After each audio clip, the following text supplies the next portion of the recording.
Okay, I'm gonna try to make this one as quick as I can because my phone has short storage, so I have to fix that immediately. But anyway, hey, look at my hair. Hey, if you're new, hey, if you're not, welcome back. We're still working on the intro. I'm getting rid of my old intro because like Kisses Misses just wasn't doing it no more. And I'm not having an intro, and why am I telling y'all that? Just whatever. No animation intro for the next few videos either because I'm also working on that. So whatever. I just wanted to get on here and talk about it while it's like fresh on my brain and I can like fucking put it in the words for y'all. This is my perspective and I just want to share my perspective, okay, on messing with the middle. Messing with the middle really means essentially like going out into your 3D and doing something in order to get somebody else to do something so that you feel better, like give yourself gratification, validation, whatever the fucking case may be. So in most predicaments, this is really referring to reaching out to an XP, texting an SP, in the midst of like trying to manifest them and blah, blah, blah, blah, blah. So here's what I feel. I think that while there is nothing that you can do wrong to throw off your manifestation, I think that it is, hold on. While I feel like there is nothing that you can do to throw off your manifestation, because what is meant for you is meant for you. And if you are consistently staying on your mental diet, doing your affirmations, fucking persisting, affirming everything that you're supposed to do, that, you know, even if you were to go out in the 3D and something happened and whatever, there is no way that you can mess that up, because you know that ultimately what is yours. Like, we're sticking to that no matter what, because circumstances do not matter, right? However, I do feel like, I'm so sorry. Sorry, I got distracted because my SP was texting me. Sorry. Okay. I literally got like fucking, I'm off track now.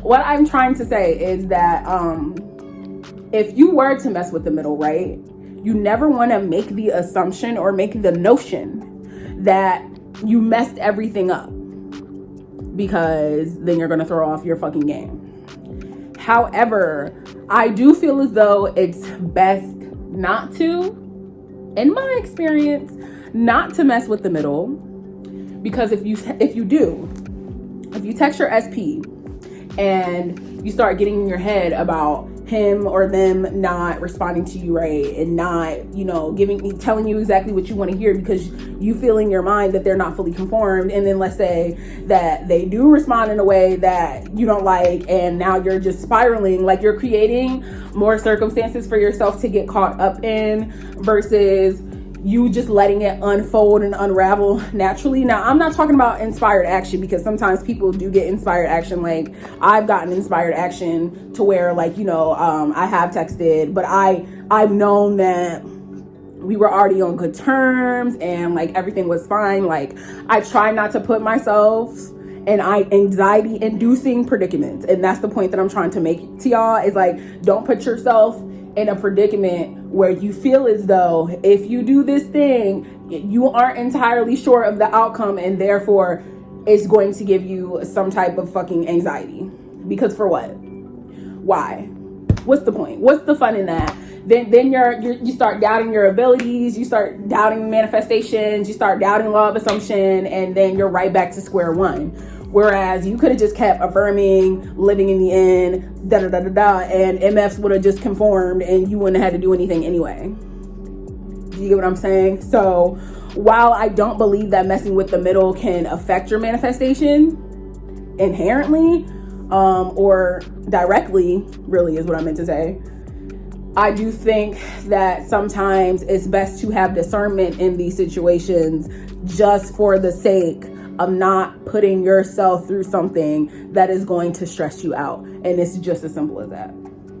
That is all. Like, that's the point. That is the point being made. These are the words being said. That is the point being made. And that is all I'm trying to say. Okay. I know, like, other people do have different perspectives on it. Like, at the end of the day, what you want is yours regardless. What you want is yours regardless. What you want to happen for you is going to happen for you regardless. I just don't want, especially if you are somebody who is new to law of assumption and like the whole concept of this stuff, I don't want you to put yourself in situations that are going to make you go, like you crying and throwing up, crying and shitting and throwing up. Like, why? So that's it for this. I just wanted to hit y'all with that real quick. Keep in mind, I do offer coaching. It's video coaching or phone coaching only. My bestie texted me. Video coaching, phone coaching only. I will put my email right here, also in the description and probably in the comments. So until next time, you already know the deal. And that's I love you, I love you, I love you, I love you, I love you.